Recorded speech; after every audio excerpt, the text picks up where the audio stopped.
புதுச்சேரி உப்பளம் தொகுதிக்குட்பட்ட ஆட்டுப்பட்டி பகுதியில் உள்ள உப்பானாறு வாய்க்காலை தூர்வாரும் போது வாய்க்கால் ஓரம் இருந்த 3 மாடி கட்டிடம் விழுந்து தரைமட்டமானது.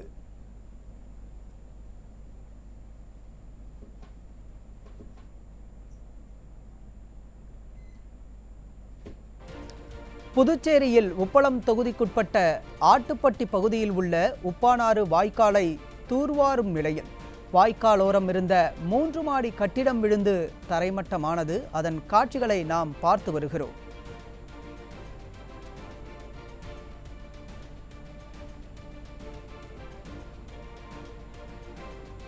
புதுச்சேரியில் உப்பளம் தொகுதிக்குட்பட்ட ஆட்டுப்பட்டி பகுதியில் உள்ள உப்பானாறு வாய்க்காலை தூர்வாரும் போது வாய்க்கால் ஓரம் இருந்த 3 மாடி கட்டடம் விழுந்து தரைமட்டமானது. இது தொடர்பான கூடுதல் தகவல்களை செய்தியாளர் சரவணன் வழங்க கேட்கலாம். வணக்கம் சரவணன், இது பற்றிய கூடுதல் விவரங்கள். வணக்கம் ராஜா. புதுச்சேரி உப்பளம் தொகுதிக்குட்பட்ட ஆட்டுப்பட்டி பகுதியில் உப்பனார் வாய்க்கால் செல்கிறது. உப்பனார் வாய்க்காலை ஒட்டி சித்ரா சேகர் தம்பதியினர் 3 மாடி கட்டிடம் கட்டி வந்துள்ளனர். அடுத்த வாரம் கிரக பிரவேசம் நடைபெற உள்ள நிலையில் அப்பகுதியில் பொதுப்பணித்துறை மூலம் தூர்வாரும் பணி நடைபெற்று வந்தது. அப்போது வீட்டின் அருகே அடிப்பகுதியில் இருந்த மணலை ஜேசிபி இயந்திரம் மூலம் அவர்கள் அகற்றினர். இதற்கு அப்பகுதி மக்கள் கடும் எதிர்ப்பு தெரிவித்தனர்.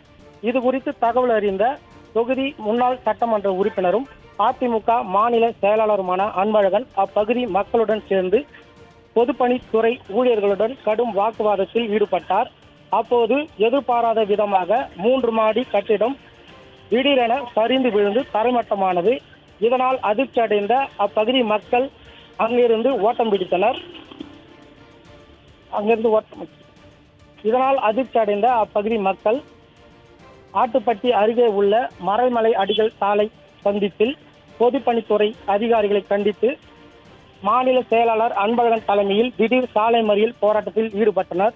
இதனால் கடும் போக்குவரத்து நெரிசல் ஏற்பட்டது.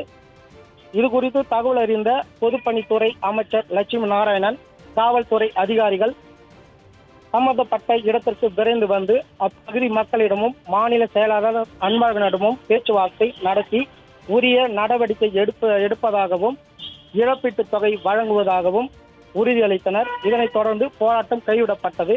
இதனால் அப்பகுதியில் சுமார் 2 மணி நேரத்திற்கும் மேலாக போக்குவரத்து பாதிக்கப்பட்டது. இதனிடையே பொதுமக்களுக்கும் அப்பகுதி மக்களுக்கும் கடும் வாக்குவாதம் நடைபெற்றது. இதனைத் தொடர்ந்து செய்தியாளர்களிடம் பேசிய அதிமுக மாநில செயலாளர் அன்பழகன், கடந்த ஆட்சியின் போது அதிமுக சட்டமன்ற உறுப்பினராக இருந்தபோது வீடு கட்டும் திட்டத்தின் கீழ் வாங்கி தந்த தொகையின் கீழ் அந்த வீடு கட்டப்பட்டதாகவும் அடுத்த வாரம் புதுமனை புகுவிழா நடைபெற இருந்த நிலையில் தற்போது அதிகாரிகளின் அலட்சியத்தால் இந்த வீடு தரைமட்டமாகி உள்ளது என குற்றம் சாட்டினார். மேலும் சம்பந்தப்பட்ட குடும்பத்தினருக்கு அரசு உரிய இழப்பீடு தொகையை வழங்க வேண்டும் என்று வலியுறுத்தினார். சம்பவம் நடந்து 3 மணி நேரத்திற்குமாக அத்தொகுதியின் திமுக எம்எல்ஏ வராததால் அப்பகுதி மக்கள் பெரும் கொந்தளிப்பில் உள்ளனர். ராஜா, கூடுதல் விவரங்களுக்கு நன்றி சரவணன்.